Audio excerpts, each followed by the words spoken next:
I'm quickly going to move to my next panelist as well. The Right Reverend Ellinah Ntfombi Wamukoya from the Kingdom of Swaziland. In 2012, Reverend, you became the first female Anglican bishop in Africa. I think we really must applaud that. Now, you are in the faith space, and you know, where you have a large congregation at a particular time, going into homes and families, and we really want to speak about how we tackle violence against women and girls, and how churches can support healthy relationships and healthy families. I don't want to use the term family because I don't want to assume that a heteronormative context is the only nuclear kind of space. But how do we promote healthy relationship and healthy families? Over to you, Reverend. Thank you, Steve. Yeah. And thank you to all of you for affording me this opportunity to come here. Yes, faith communities are the communities where most survivors and victims run to, you know, for help. Correct. But of course, it is known that some of the perpetrators, they use the scriptures, the religious teachings and cultural practices to support abusive behavior. And some communities, faith communities, have even gone to the extent to say the hierarchical gender power relations have been ordained by God. But facilitator, you have rightly put it. The world is my pulpit. Yeah. Of course, as a faith leader, you are considered as a person of high moral authority. And we are in every community.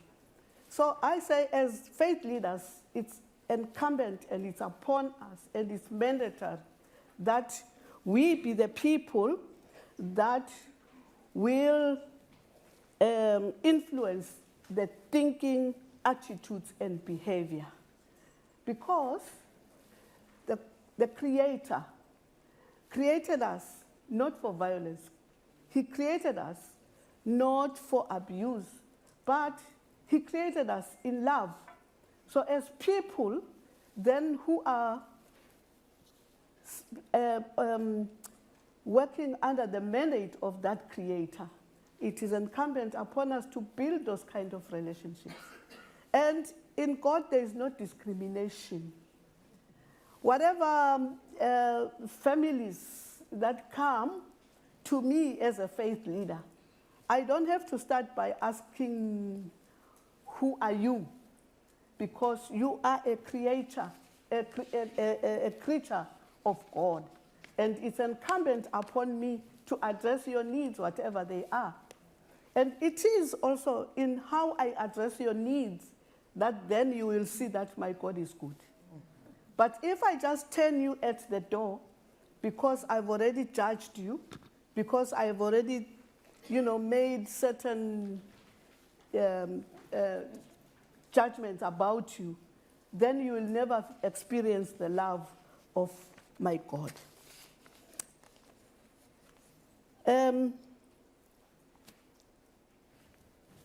Having said that, I think we also are the people who are in a better position to advocate for social and legal change. I think it's incumbent upon us, you know, because being a faith leader goes with courage. We cannot chicken out of situations. Sometimes some of these situations really go against what you believe as a person.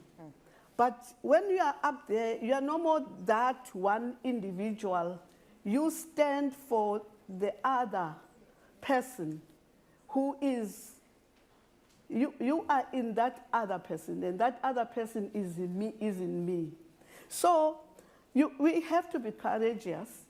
We have to be the prophetic voice for the women and the girls, and speak truth to power. I know that, there are these very sensitive laws. I'm happy that in Ghana, they've gone so much. They've put in place so many laws. And I know that my neighbor, South Africa, also was a trailblazer. We all were looking up to you when your constitution came out. But it's not enough just to have the laws and policies and so on. The proof is in the eating of the pudding. Let us make sure that these laws, these beautiful laws that we have put in place, they are actually practiced. They are used. And I think that is our job as faith leaders. I appreciate that. One last question. It's about, and I think what's fascinating me, it makes me think that I should come to your church.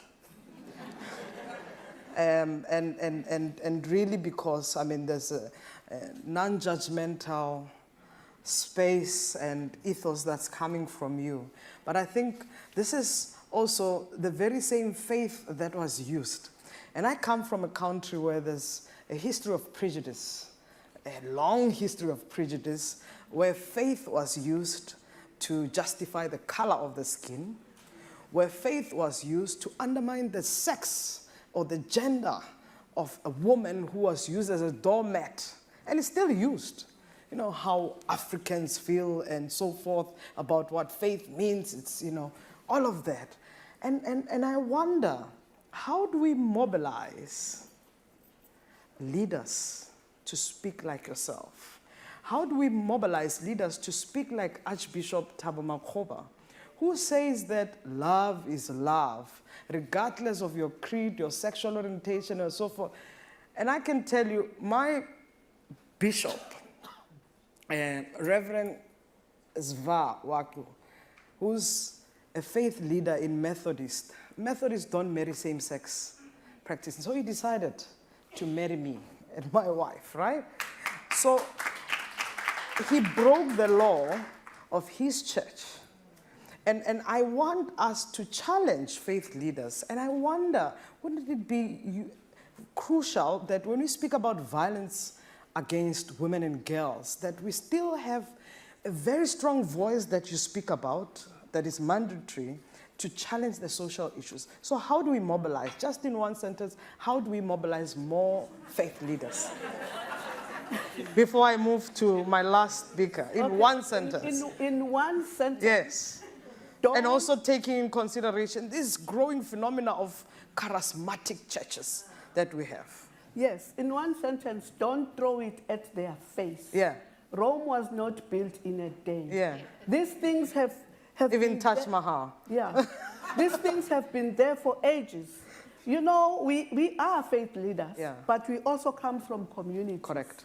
We have our backgrounds from the communities from where we come. Yeah. So if you come and throw these things at us, and in my church you call me a stereotype in a purple shirt, yeah, then obviously I won't hear you. Yeah.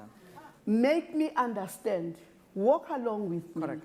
In fact, the one thing that I was going to say is that faith leaders are left behind in all these forums and fora. Yeah. And yet we are at the core of things. So we must. And if you don't include us, and if you don't walk alongside with us, how do you expect us to help you? We're going to work together. Thank you so much for that comment. Thank you. Wonderful.